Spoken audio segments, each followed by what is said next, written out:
How's it going, guys? Kaleb here with an all-new episode of the Show Me NASCAR podcast, along with my good friend and co-host, Harry B. Loomis. It's been a fat minute since we've talked to you guys, but we are back. Harry, it's been a minute, but man, how you been doing? It has been a minute, but I'm doing all right.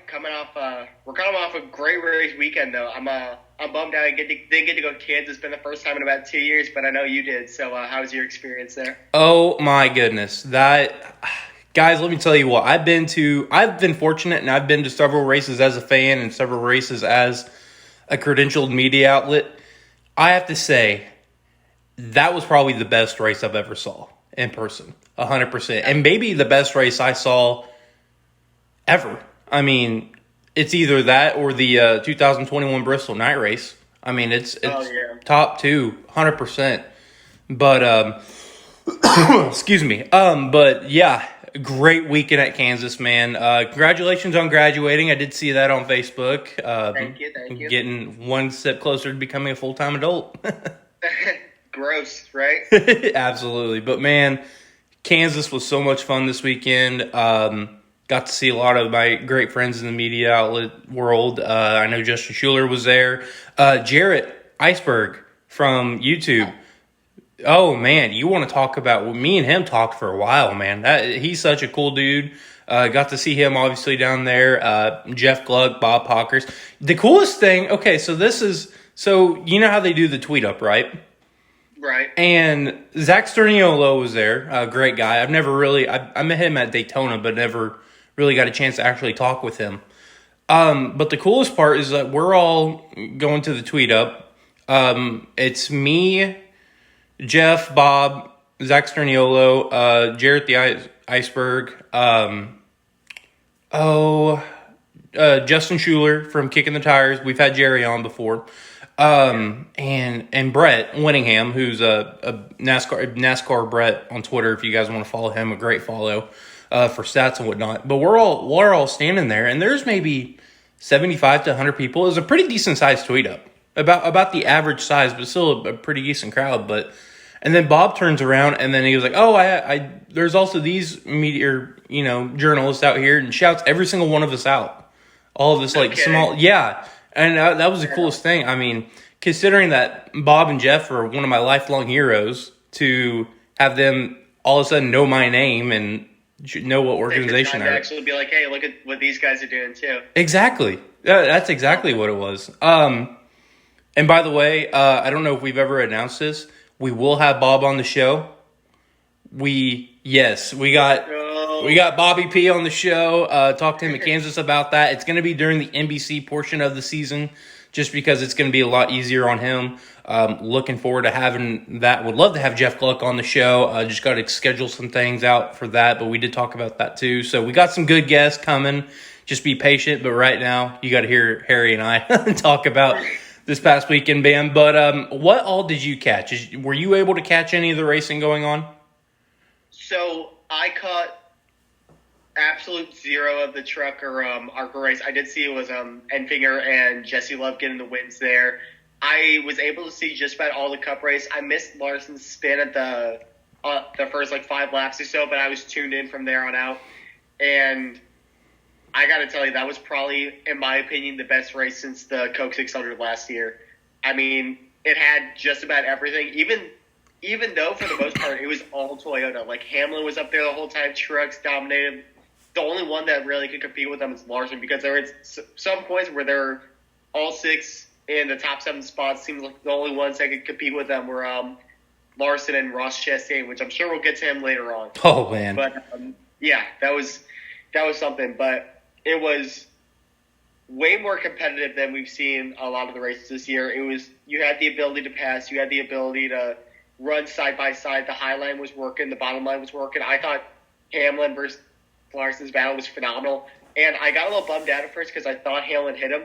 I thought he just hit him. I thought he just misjudged. That was on Larson. Looking back on replay, no harm, no foul there. I was just bummed out because I wanted to see Hamlin make a dive bomb in 3 and 4 to see what was going to happen. But no, I loved every second of that race. And what we're going to talk about later on, I like how it was handled too. I like that there were no penalties. I think the only penalties were to Austin Cindric's team for losing a tire. But 10 out of 10 race. And with Darlington coming up, which always produces well. North Wilkesboro coming up, which is the most hyped race in a long time. The 600 was amazing last year. Gateway was solid last year. Sonoma, the road course package, has gotten better. We're in for a really promising month and a half stretch. Oh, 100%. You alluded to the truck and ARCA race. I was down in there. I did watch that, or at least watched a part of that. The truck race, I was really pleasantly surprised that it wasn't we actually saw a decent green flag run from, I believe it was like a 25, 30 lap green flag run. And it wasn't just a crash fest, a green, white checkered type of situation. It's nice for a race to naturally just play out. And it was cool. Enfinger says that, he's just really focused on just trying to do well because he feels like his team's finally coming around. Last year, he feels like, it just took way too long to get a win. And now to finally secure a win, he can just kind of focus on getting that team better now, knowing that he's essentially locked into the playoffs. And, I believe so. Do you see more than 13? Do you see more than 12 winners in the truck series? Or no, it's 10. I'm sorry, isn't it? Right, and there's only a handful of races to go because the truck series playoffs start so early. Last year they started like late July. This might be August this year. I forget how the schedule works, but no. Ed Fingers said he's going to win a race, or he's got his win. You're not going to see too many winners. There haven't been a ton at this point in the season. And I think he's running consistently enough. I've been high on him for a while. I was really high on him when he went to GMS.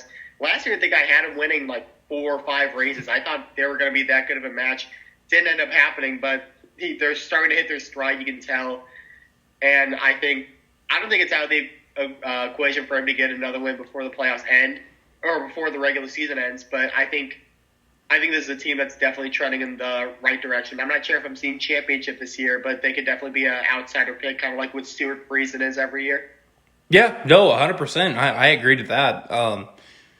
And talking about the Cup race, you mentioned it was pretty much dominant with Toyotas. But the thing is, during this whole race, you didn't feel like there was a dominant guy. Yes, the Toyotas obviously looked good, but it wasn't boring. It was like, oh man, what's going to happen next? Like I said, probably the best race. I was up there in the press box watching that, and just to see the racing going on. I remember it was like me being a fan, just a couple years ago going to a race whenever Larson got spun by Reddick there. I literally jumped out of my seat and pointed, whoa, look at that. But it was just and obviously Larson had Reddick did not mean to do that on purpose. He was you could hear it on the scanner. He was very apologetic and whatnot, did not mean that. Speaking of Larson, talking about that last lap, I was able to get a scanner for free to listen to. It was a new updated scanner, so I didn't have to use the manual one that I've been using for years now. But I was able to get a hold of that, but I had to return it before the race ended. So I missed probably the last 40 lap green flag run or whatever. I left the media center to go get that, but I did catch the final laps in that fan walk zone. Where the stair is. So I was able to see the final lap, and I agree. I thought Hamlin turned Larson on the backstretch. I'm like, oh, that's going to put a sour end. But in reality, I think it was just Larson's fault. And Hamlin said he will talk to him sometime this week, talking about the incident. He's going to understand if Larson's mad. But I don't know. It just seems like really good racing. And it didn't feel like after this race, you didn't feel, oh gosh, what's everyone going to be talking about this week? It's right. The reaction was so positive from everything, from the fight, from the finish, to the race itself, to Toyotas, everything.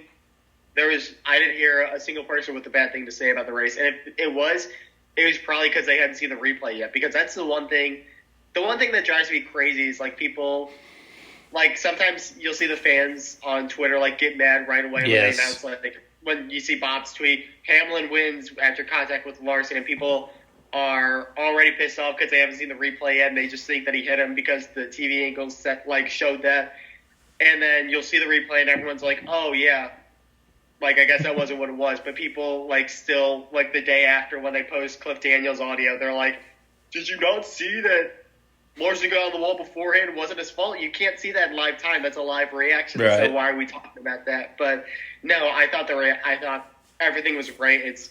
We needed a positive weekend. Talladega was pretty negative. Dover wasn't the most positive. Martinsville wasn't the most positive. This was a home run for NASCAR. And I, after the race, you know this, how when everyone's kind of leaving the media center, the track's just basically wide open.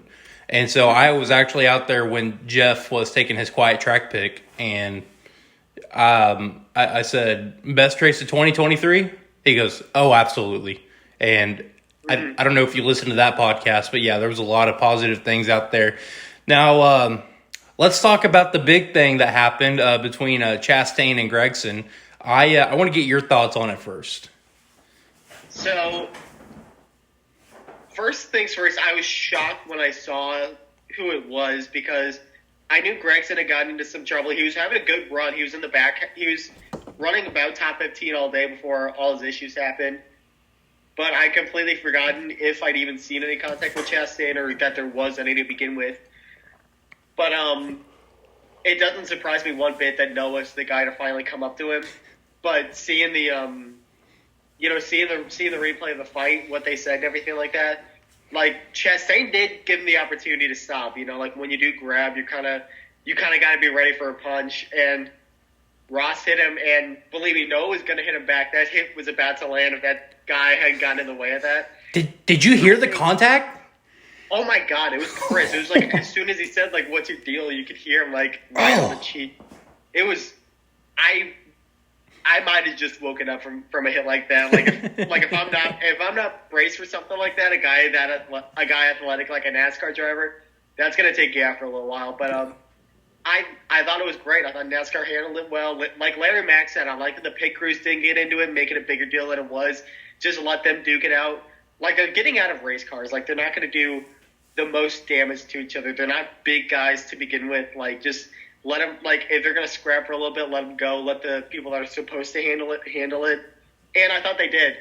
I don't think it's necessarily a bad look for Ross to throw a punch, but I do think it's kind of an awkward situation where he caused the wreck, he hit the guy, and then when they're blocking it, he does put his hands up like he started it or something like that. It's just kind of a weird situation. I'm not saying how Ross should have done anything differently. I'm definitely not saying for him to let his cheek out for Noah to hit him back or anything like that. But kudos to Noah. NASCAR needs both of those guys to succeed so badly, 100%, and to have that rivalry. Because as soon as I saw the fight, I was with my girlfriend. I was like, we need that badly. Like we need Noah to do something like that. Because what he said in his interview, loved every bit of it. He's the only one that has the balls to do it. He's not wrong. He's like, you don't see rookies trying to start fights that often. And the fact that he did, and everyone's like, yeah, pretty justified. When people have not always been the biggest fan of Noah, speaks volumes. No, 100%. And you know what this does, knowing that Noah went up there and Ross Chastain's the one that threw the punch? That's going to send a message to all these other drivers that Ross is going to have his way, and no one's going to do anything about it because he will fight back. And I thought it was kind of. So I'll tell my point of view of it. I'm walking down pit road from turn 1 going to turn 4, and just trying to go to the media bullpen there. All of a sudden, I just hear just fans cheering. I'm thinking, what is going on? And it turns out I was walking right by it and had no idea.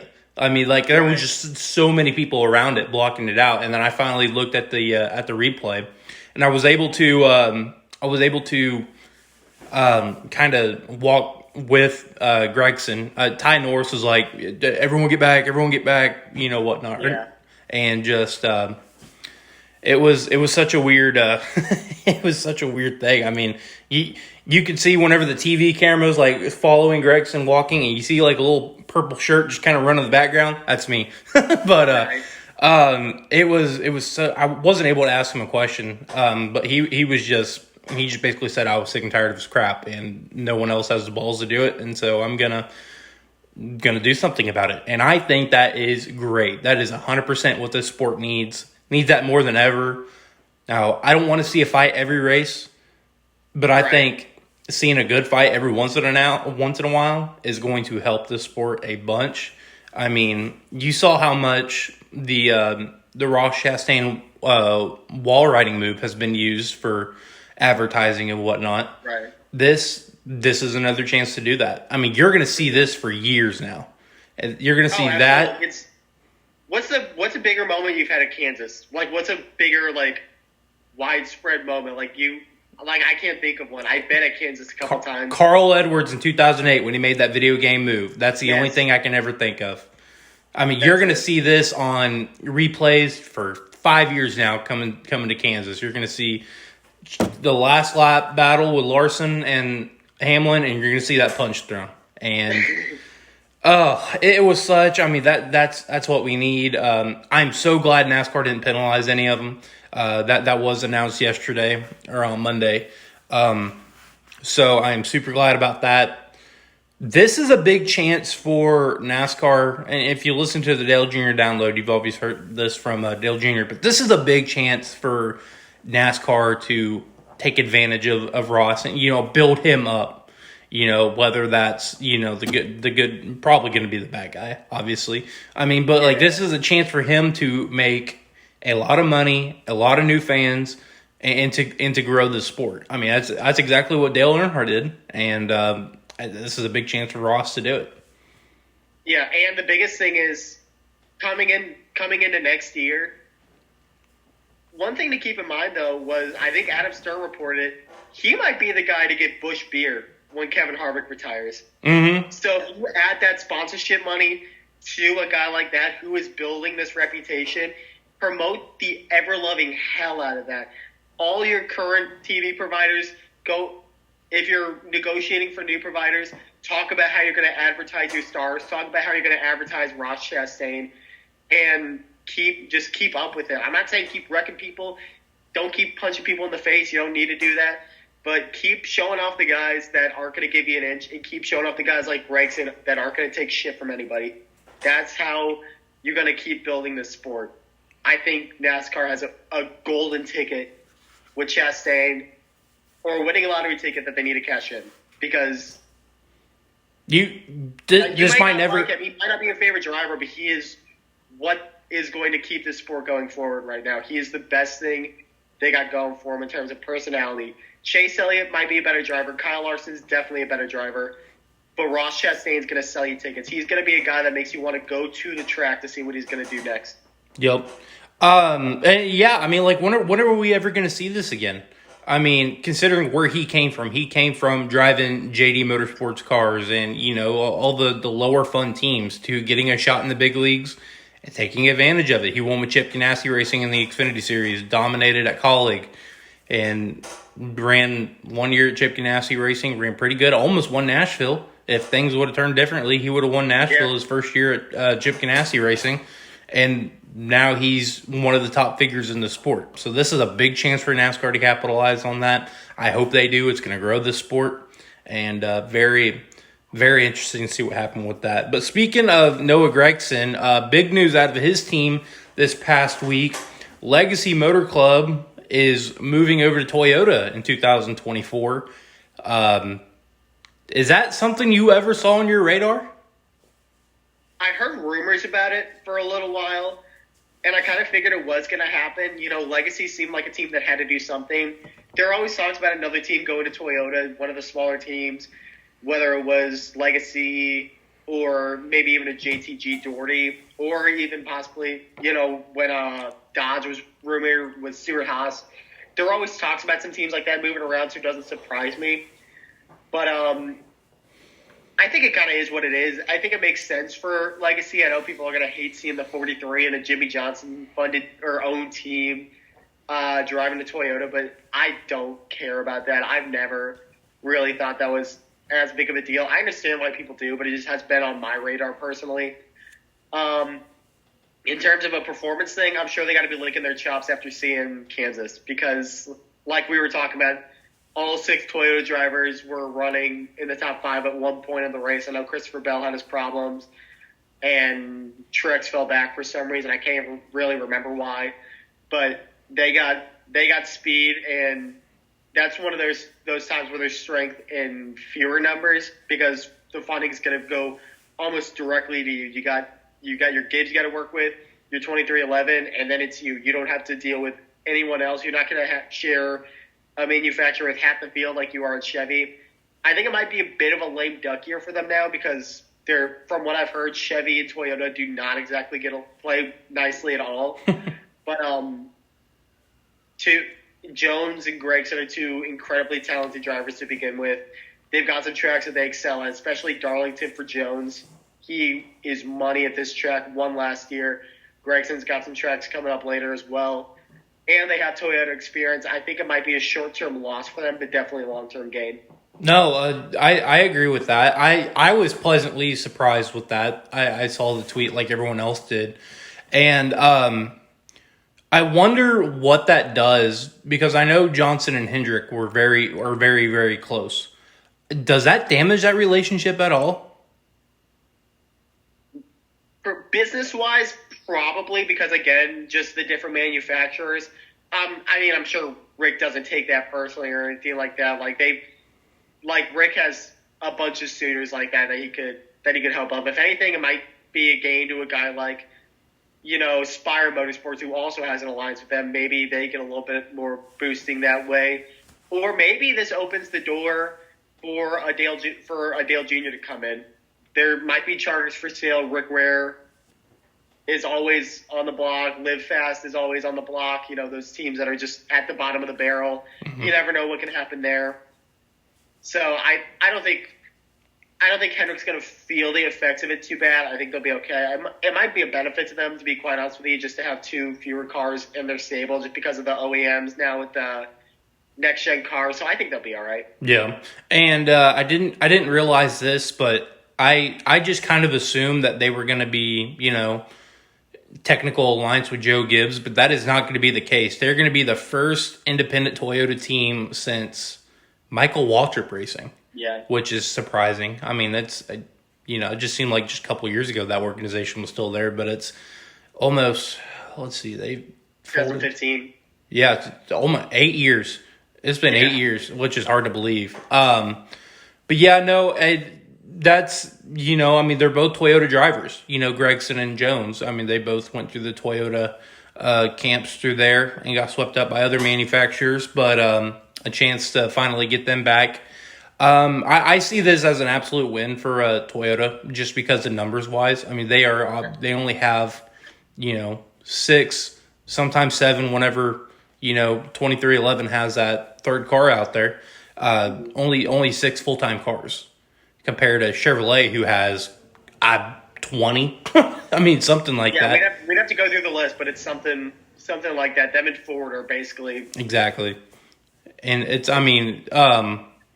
but when, in the media center, Bubba Wallace and Tyler Reddick, like, oh yeah, that's super cool. More teammates, more, people to work with that restricted plate tracks and whatnot. Ty Gibbs, though, when he was asked on what his thoughts were with Legacy Motorsports, he was like, I have no comment. No comment. And we're all trying to figure out why. Like, is it just because, is he going to get less money with this deal or whatever? Well, finally put 2 and 2 together. Some of us did. Guess who drives at Legacy Motors Club? The guy that called him a douchebag to the media a bunch of times. Yeah, exactly. Noah Gregson's part of that team. He'll be Toyota teammates with them. So he and Jones aren't on the best terms either. Do you remember when Gibbs got fined in Texas in the Cup race for hitting someone on pit road? Yes. So that wasn't Jones, but he posted a tweet about it, like an apology, and Eric said, "Don't ever hit me under caution again," because there is some in-car audio or a video that got leaked on the backstretch. There was a caution, and Ty came up and absolutely rammed his back bumper. So couple of the drivers that aren't the biggest fans of Ty. So it's not exactly – you're not exactly bringing in Sam Mayer to the team because they have a ton of beef there from their ARCA days. Casey Campbell will tell you all about that. But, they neither one of those guys are on the best terms with Ty, so that's going to be interesting. But, I mean, hey, he did it to himself, so. Oh, 100%. It's going to be interesting. Hopefully they'll work out their differences. I doubt it. I just think you got two polar opposite guys. But yeah, good smart move on 20 or on Legacy Motor Club to move to Toyota. David Wilson from TRD was very, very glad to get that deal, and plus they got Jimmy Johnson, who's won 7 championships and X amount of races with Chevrolet. It will be interesting to see what his take on a Toyota is. I mean, it's almost, I want to say it's kind of like the only thing I can compare it to is whenever Ray Evernham left Hendrick Motorsports to form, Ray Evernham Racing with Dodge. That'll be interesting to see for sure. And I really never would have thought I'd see the day that Jimmy Johnson would be owning a Toyota-based team, but I also never thought I'd see him drive anything but a 48 car or even anything but a Lowe's car. So that's just kind of the way that this sport works. Like, things change. So or anything but a NASCAR stock car too. Yeah, exactly. But some other news that we didn't get while we were gone. Alex Bowman obviously has been gone now, replaced by Josh Berry. I believe it was Dover was his first race gone. Mm-hmm. Yeah.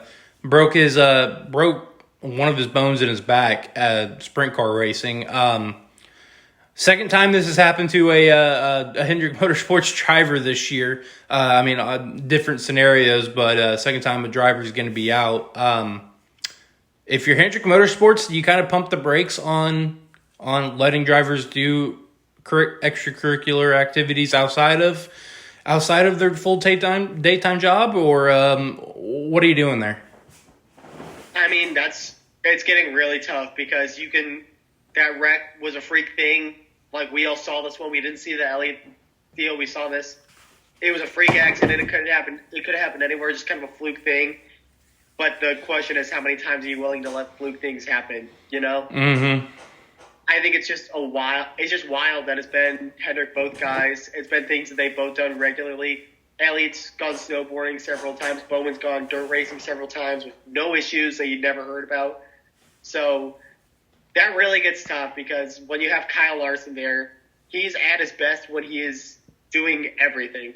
So is it in the best interest of the team to have him cut back on that and try to only focus on cup racing? Because I really don't know what to tell you. My question is, what does William Byron do? Like, is he just having book clubs and everything like that because you never hear about him? Like, when he's not late model racing because you never hear about him doing anything otherwise. Unfortunately, he hasn't gotten injured yet. So, yeah, I really don't know how to play this one because, you're kind of seeing that, like, Gibbs has cut back on any type of racing in a big way. Ty's run one Xfinity race.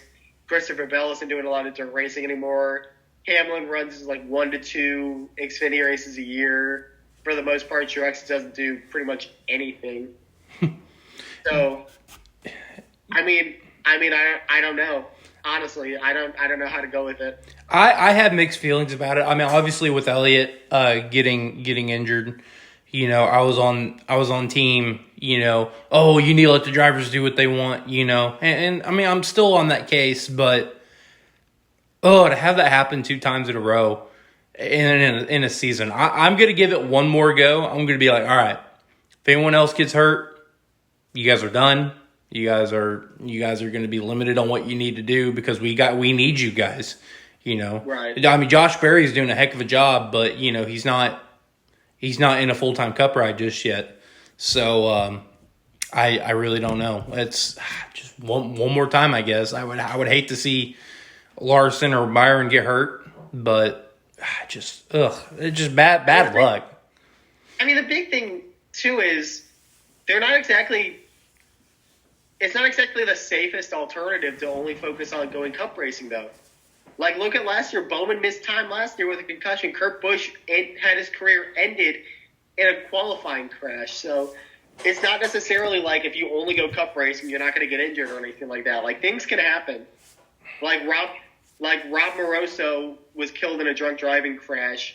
Like, there's been baseball players that have tried tying their shoes, pulled a muscle, cut their fingers cooking burgers and missed playoff time. Yeah. Like, things happen. Like, it's just hard to you can't really, like, where's the line if you're going to start preventing drivers from doing stuff? No. What do you allow? What do you not allow? And how is that going to help, like, future employers? Because, you know, if all of a sudden Tony Stewart's still on board with it, but Rick Hendrick doesn't, it just says, you know, can't take any more injuries, no dirt racing, no anything like that. And say a guy like Christopher Bell's a free agent who loves his dirt racing and has been notably upset at Gibbs that he doesn't get to do it. Which way do you think he's going to go? He's going to go to Stewart-Haas, even though it might not be a better team. It still keeps him happy doing what he loves. So I don't know if the good outweighs the bad in terms of kind of regulating the drivers. No, and I agree with that. You can't just keep these animals, you know, locked up, or not these. You can't keep these drivers. Sorry, you cannot just keep these drivers locked up like animals. I mean, like, you know, they have to live their lives. But I don't know. Like, that just bugs me. I really don't know what it is. I mean, yes, you can do stuff like that, but I don't know. We're gonna have to. We could probably have a whole podcast talking about that. Yeah. But just get a big whiteboard, pros, cons. Exactly. Let's talk, because it does benefit the drivers. I mean, you see Larson. I mean, he runs I don't know how many dirt races a year, but obviously he's done really good. I mean, he's won 2 races so far. So we just got to get that big old whiteboard out and write the pros and cons. And you know that's happening at Hendrick Motorsports right now. They're like, it has to be. Oh, 100%. Jeff Andrews, Hendrick, Gordon, Chad, yeah. Everyone whose voice matters there, they're going through it right now. Right. We do have Darlington this weekend. It feels weird. It feels weird that this weekend's a throwback weekend, and then the next week we're going to North Wilkesboro. I've really, like last year especially, I mean, it just seemed like, you know, from late March to April, it just like, here's this so-and-so's throwback scheme. Here's so-and-so's throwback scheme. Yeah. I've not seen that many this year. I feel like they're late this year. Like, I didn't see, like, usually you see a couple early on. I haven't seen any until, like, mid-April. Right. But Darlington, we got the trucks, Xfinity and Cup Series running there. Who are you looking at as your picks for all 3 series? So I actually just sent them into my buddy Casey Campbell. We do a league there. We need to have him on the show. We should have him on the show. He always knows his stuff. He's good to talk to. But in terms of my race picks, we actually got all 3. I can't remember the last time we had to pick all 3 at the same track. Like, there was, like, the Texas weekend, but that was different. Mm-hmm. In the truck series, I am looking at my guy Corey Heim. They're starting to hit their stride. They got off to a bit of a slow start.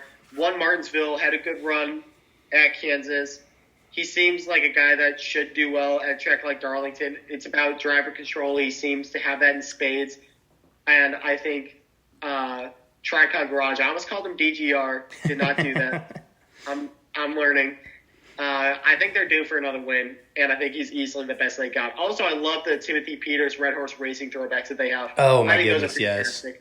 I miss them. I love them as a team. Timothy Peters was my guy back in the day. Yep. But in the Xfinity Series, I always pick the same guy here because he's got 2 truck wins here. He's got 2 wins at Gateway, which are the same kind of shape, but race entirely differently. I just like mentioning that because I live 30 minutes from there. But he's got to win at some point. That's Sheldon Creed. He had this race in the bag in the fall last year until that final lap deal with Kyle Larson. I think he probably gets him by if he doesn't hit the wall on the backstretcher in turn 3, allowing Gragson to go by. But he needs to win soon. I'm still pretty high on him. I think Austin Hill is posting by him now in terms of driver development. Like, there's talks of Hill being the next one to go to the Cup Series, but Creed, I think it's a little bit younger too. He needs to start showing something. I think he does starting this weekend. And in the Cup Series, there's a couple guys I could go with. Darlington's kind of a crapshoot in a way, just because it's such a tough track. You never know who's going to slip up, whose equipment's going to falter on them. I like Eric Jones here. Like I said, he's almost a shoo-in to get a top 10 at the least, at the best. Another win like he did last year. Ross Chastain had a couple good runs here in the past. Was running really well in the 400, but got into an accident and finished sub-30s, I think. I think it's Kyle Larson, though. He is the best driver in the series. He thrives here. He has somehow not won a race here yet. He's got a bunch of second-place finishes. Has probably led 700 laps here already. Have dominated a couple races. Has got the job done. I think he gets the job done today in that Tony Stewart throwback, which looks really good, by the way. Oh, 100%. Truck series. This is such a. I don't know. I kind of like this guy. You know, I feel like his team needs some momentum, but I feel like he's one of the. I hate to say it because he's awful young, but he's one of the Grizzly veterans in the truck series, and I'm going to go with Ben Rhodes on that one. I have no stats to prove it, but I just got a feeling that he's gonna at least have a pretty good performance. Xfinity Series, I like this guy. He obviously dominated this race last year and won. Give me Justin Allgaier. He won this race last in the spring. I don't know what it is in him about this track, but he's obviously. I just think it's something with the veterans in the series and this track. I feel like they do pretty good. I mean, this track, it's just so unpredictable. I mean, trying to look at trends last year, especially for the Cup Series, you saw Joey Logano win, and then all of a sudden you saw Eric Jones win. I mean, you got two polar opposites, so it's almost a crapshoot. But Cup Series, that's gonna. I will also go with all JRM on any of the JRM cars could probably win in the Xfinity Series. I mean, even Sam Mayer. I feel like Sam Mayer is going to have a good result, but I'm going to go with Justin Allgaier. But the Cup Series, man, this is going to be tough. I do like the Kyle Larson pick. I am going to go. You know what? Let's go with it. Let's go with Ryan Blaney. He needs a win. Blaney was not expecting you to go with him. I wasn't either, but I talked to him this weekend, and you guys probably saw it on my Twitter if you follow me. But I asked him. I said, having a winless streak, does that affect you mentally trying to win? He goes, not really, just whenever you guys bring it up. Fair enough. I was like, fair enough. I appreciate that. But he's got a little bit of jab with the media. I love it, to be honest. Oh, I did too. I mean, he's not rude about it, but it was just like, I'm sure he's asked that question. He'd been asked that question so many times since last year. But man, I'm excited about Darlington. After Darlington's North Wilkesboro, and like you said, we got a good stretch of races coming up. Hopefully, we can build on this momentum from Kansas and just keep on going and going and going, and hopefully, don't have that bad race for a while. Yeah, absolutely. We're due for a good stretch. We had compared to last year, we're having a pretty slow start to the year, so I think it's going to start building up. And I think one thing with Kansas that made it so great was how hot it was. It was hot. Oh, 100%. In the Kansas City area. I wasn't expecting it. Moving out wasn't fun in that. But I think as it heats up, I think the next gen's going to put something special together. Yep. Sounds good. Well, only got about 40 seconds left on this, but guys, thank you so much for listening to an all-new audio-only episode of the Show Me NASCAR podcast. We'll catch you later after Darlington. Have a good one. See you guys.